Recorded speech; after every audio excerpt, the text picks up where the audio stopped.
Welcome to Icarus Learning. We're here to show you how you can meet welding compliance.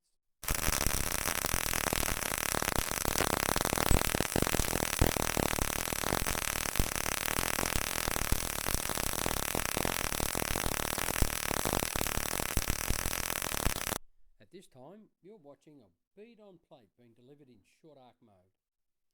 It's being compared in real time to a benchmark audio signature of the same mode. If it matches the benchmark weld, you're gonna see a green light. And have a look, you can see its arc ID too.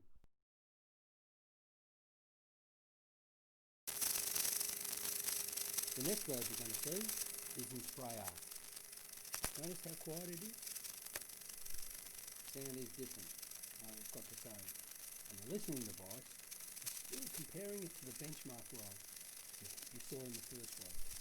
What a surprise! The welding sounds don't match.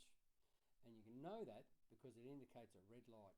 Hey, come and look for us at www.icaruslearning.com. Talk to you soon.